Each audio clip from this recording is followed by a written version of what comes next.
Ma'am, আশা করি আমার প্রশ্নের উত্তরটা দিবেন। লিঙ্গের উপরে হাত দিলে আগে সাথে সাথে দাঁড়িয়ে যেত, এখন আর লিঙ্গ তাড়াতাড়ি দাঁড়ায় না। কি খেলে এখন লিঙ্গটি আগের মতো তাড়াতাড়ি দাঁড়িয়ে যাবে? ধন্যবাদ ভাইয়া সুন্দর একটা কমেন্ট করার জন্য। রমজানুল মোবারক। দেশের এবং প্রবাসের ভাই বোনদের প্রতি সালাম। আসসালামু আলাইকুম। আমি প্রভাষক ডাক্তার রিক্তা পারভিন, হোমিওপ্যাথি এবং আয়ুর্বেদিক চিকিৎসক। চেম্বার সেবা হোমিও কমপ্লেক্স অ্যান্ড সেবা ডিজিটাল ল্যাব, উপজেলা মডেল মসজিদের পূর্ব পাশে, শিমুলিয়া, মাগুরা।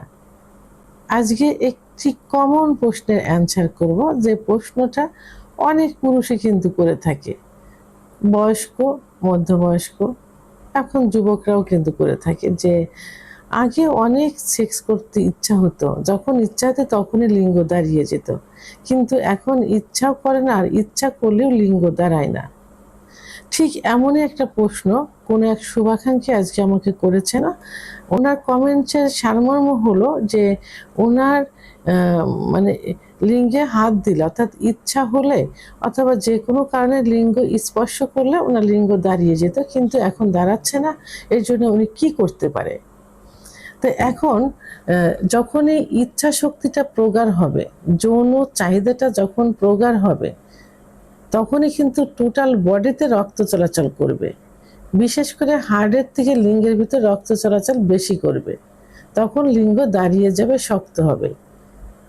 কিন্তু এই ইচ্ছা শক্তি যখন কমে যাবে, প্রগাঢ় না হবে, ইচ্ছা হচ্ছে কিন্তু কম, এই কম ইচ্ছা শক্তিতে কিন্তু ব্লাড সার্কুলেশনটা ওইভাবে হতে পারে না। অর্থাৎ ইচ্ছা শক্তিটা প্রগাঢ় হতে হবে, বেশি হতে হবে, উত্তেজনাটা বেশি হতে হবে। যখনই হবে তখনই রক্ত চলাচল করবে, আর তখনই কিন্তু লিঙ্গ দাঁড়িয়ে যাবে। তাহলে আপনাদের যাদের এই সমস্যা হচ্ছে, তাদের ইচ্ছা শক্তি কমে গেছে, অর্থাৎ ইচ্ছা মৃদুভাবে হলেও প্রগাঢ়ভাবে হচ্ছে না, এবং ব্লাড সার্কুলেশনটা কমে গেছে, যে কারণে আপনাদের লিঙ্গের উত্থান হচ্ছে না। এখন এই ব্লাড সার্কুলেশনটা কেন কমে যায়, ইচ্ছা শক্তিটা কেন কমে যায়? ইচ্ছা শক্তিটা আসে কিন্তু ব্রেনের থেকে, আর সেক্সুয়াল বিষয়টা কিন্তু নার্ভ এবং হরমোনের উপরে নির্ভর করবে। যখনই ব্রেনের কার্যকারী ক্ষমতা কমে যাবে, তখনই কিন্তু ইচ্ছা শক্তিটা কমে যাবে। আর বিভিন্ন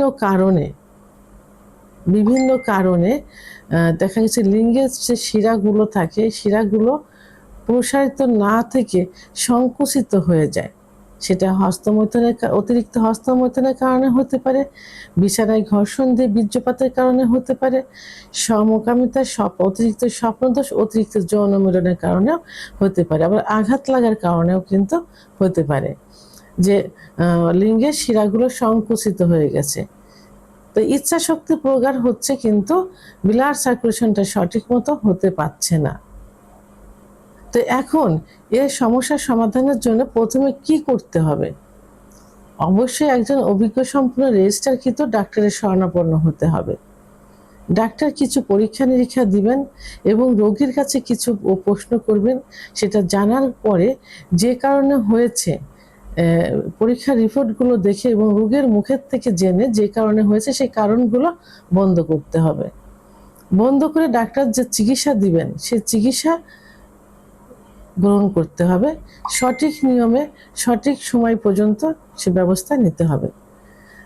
এবং পাশাপাশি কিছু খাবার, যেমন দুধ, ডিম, খেজুর, কাজু বাদাম, মধু, ঘি, এগুলো নিয়মিত খেতে হবে এবং নিয়মিত ঘুমাতে হবে। দুশ্চিন্তা বন্ধ করতে হবে, পরিমিত পরিমাণ পানি পান করতে হবে। তাহলে আপনারা এই উত্থানজনিত সমস্যার থেকে বেরিয়ে আসতে পারবেন। আপনি হারানো যৌবন ফিরে পাবেন, ইনশাল্লাহ আগের মতো হয়ে যাবে। কারণ পুরুষের সেক্স কখনো নষ্ট হয় না, মৃত্যুর আগ পর্যন্ত কিন্তু ভালো থাকে।